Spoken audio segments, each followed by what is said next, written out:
about at a loss for words anymore. I don't know what to say. Guess I've already yelled it all out. Down in Salem. Gee, what beautiful clouds, huh? There's not a cloud in the sky today. Just a white ring around the border and whatever those things are there. I guarantee it's not a cloud, though. Clouds are made of moisture. This is the opposite of moisture. But hey, you know, ask a doctor about chemtrails and watch them feign ignorance. What's that? I don't know what you mean. I've never heard of such a thing. That's what they'll say. Or they just won't say anything, I guess. You know, I've only asked one doctor who didn't know what it was, never heard the word. Okay, sure. 2025 and you've never even heard the term chemtrail. Okay, I believe that, doctor. If that's the truth, then they're not very well informed on, you know, much of anything, and probably ought not be giving people medical advice if they don't even know what is a threat to your health. Yet people go to them and believe every word they say. They believe that our scientific knowledge of 2025 is so honest and correct and thorough and complete that they've got it all figured out. They know all about everything about the physiology of your body and the interactions of every cell and every different mineral and nutrient and whatever the fuck they want to name something. They got it all figured out. Never heard of chemtrails. That's a conspiracy theory. Your doctors aren't paid to, you know, investigate conspiracy theories. Of course not. No. That's not their job. Their job is to help people with modern medical technical science and stuff, you know. Like they do with the American Red Cross, you know, the red cross that you fold up into a cube that you have in your black cube building. Here in Salem, at least. In Salem's lot. Ma, I cannot grow old in Salem's lot. You look at the Swiss cross, inverted, blood red. It's only white in Switzerland, right? This is the American version of it, where they need your blood. Please give us your blood. I'm so thirsty. I mean, you know, come on. These are our health professionals. They've never heard of that. And they're giving you advice about health, and you're taking it.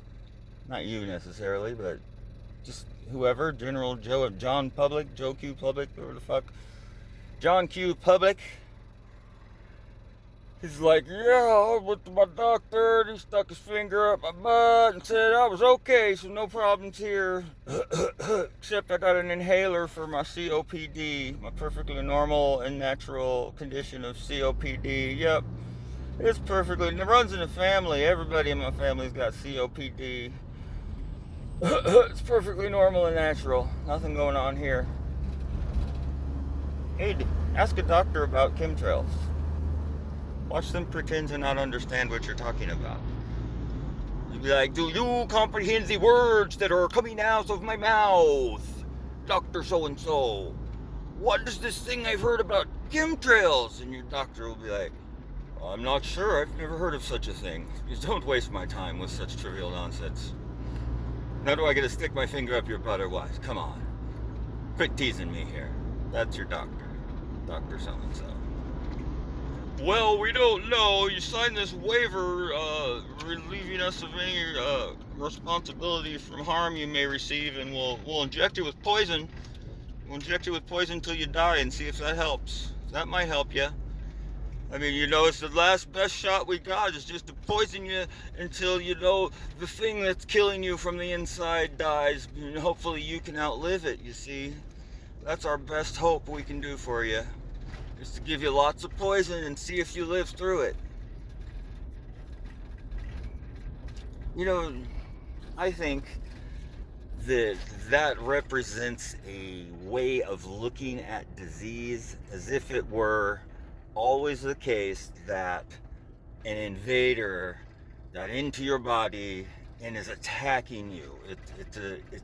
It's a defensive posture in an offensive way of looking at things. Everything is an offensive attack. And so in order to survive it, you need to attack back, which is way like war. It's a war in that sense. It's looking at your health as if it were a war. But what if it's not an invader attacking you? It's just a simple matter of you being overcome by something other than you. You know, you can't kill a toxic condition. It's not alive. A toxic condition is you feeling ill because of too many toxic things in your system. It's not a living creature. You can't kill it. You can't poison it to death and survive it because it's not alive. It's just a condition of your body that's happening to you because of the toxic overload symptom thing going on, right? I mean, that seems pretty obvious. So, you know, maybe it's not always, an attack philosophy we need to have with health. Just my thoughts on it. But ask your doctor about chemtrails. See if they're right for you. You know, ask your doctor about it. Ask anybody that works in the employment of the healthcare field who is, mainstream. I mean, if you ask a naturopath about it, they'll probably tell you about it. And if you ask, an herbalist, they might even tell you about it. But if you ask a straight up AMA, nurse, doctor, health professional, any of those types, or anybody who works for the government and has a good job, such as the police, firemen. Firemen are supposed to, help people too. They're supposed to help you protect you, right? Some of them are even trained in medical. Gee whiz, you'd think they'd know what a toxic metal was. Being that they have to learn about that stuff in case they run into a burning, tire factory or something and to save some people. And there's, toxins in the environment. You would think a fireman would know about those things. It'd be important to know about toxicology and such. So wouldn't they know if there was some toxin in the environment? Or just wouldn't everybody be able to look at the cloud structure that kind of resembles some sort of creature? Honestly, I see a rib cage and some soft tissues, some elbows and some arms. Yeah. Shouldn't you just be able to look at that sky and realize with the sore throat and the dry hoarse feeling, and the vocal cords and the lack of people that are outside doing anything. This is Salem, so there's more people out doing things than there is in Vancouver. There's a lot more people here. But compared to the past, us old people, Gen Xers, we're like, when there was a third of the population lived here, there would be 5 times as many people out doing things on any given day, enjoying themselves, enjoying the weather and the sunshine and whatnot. Then that just doesn't happen no more. People are only doing something, going out, if it's absolutely necessary or it's their job. Alright, I'm gonna flip a Yui right here, even though I'm supposed to be going to the store and getting Jerry some beer. But I forgot the beer. I got his chew. Apparently nicotine is good for you now. Prevents Alzheimer's and keeps you from getting ill. But you know how our system does everything. If there is a possible good quality to something, they'll find a way to remove it and then mass produce it and give it to everybody. After the good quality's been removed, of course. That's why legalizing weed is not necessarily a good thing, because, now they're free to flood everything with their GMO'd weed. It probably gives you cancer, and then they'll sit back and say, look, we told you weed was bad for you, and now we figured out it gives you cancer, because they made it to do that. Possibly. I'm just speculating. Maybe that's not true. Maybe the world is not an evil place that's trying to, fork face everybody. Yeah. Shout out to Fork Faced. Great stuff on his channel. Check him out on YouTube. Fork Faced. Although his intro music is way too loud. So remember, you have to turn it down at the intro and then turn it up. But yeah, you see that? See the horizon? You see the mountains over there? Oh, wait, you can't. Because it's too fogged out. That's what we breathe. In fact, it's so layered that there's a second layer right up there in the shape of a big middle finger pointing at us.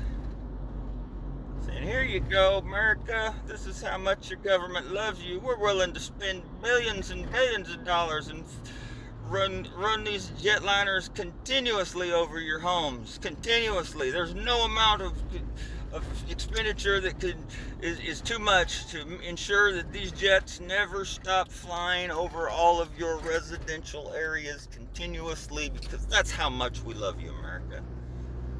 Welcome to freedom. Hey, check out the park on a nice day. Wait, nobody there. Nobody. Nobody knows the chemtrails I've seen. Nobody knows what it all means. Nobody knows. Nobody's seen. I don't know. Hey, there's somebody at the park. At least there's one kid playing at the park. Out there running around, getting some good, healthy chemtrails down. Nothing better for you than exercising under some heavy chemtrail coverage. Get your heart rate up and your blood pumping, get that aluminum oxide, barium strontium oxide mixture nanoparticles swirling around in your bloodstream, as part of your nutrients. So, some of our nutrients we inhale.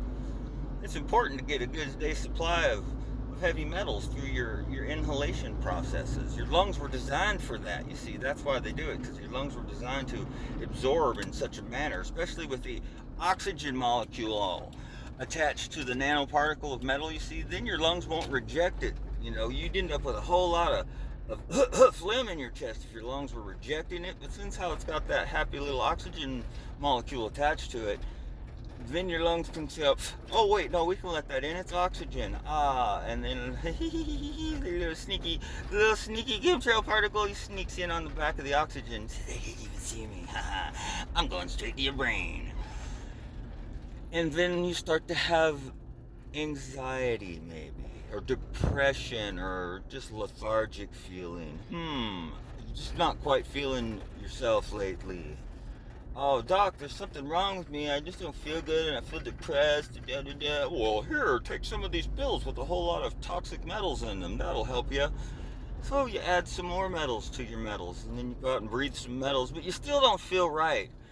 Well, it looks like you're a good candidate for surgery. We're going to remove your glands, see, and then we'll put you on replacement hormones for the glands that we removed, like your thyroid and your thymus and your pituitaries and whatnot. Maybe that'll help your lymph glands that are swelling up and having lumps in them, But maybe not. Sign this waiver and we'll treat you. Congratulations, America.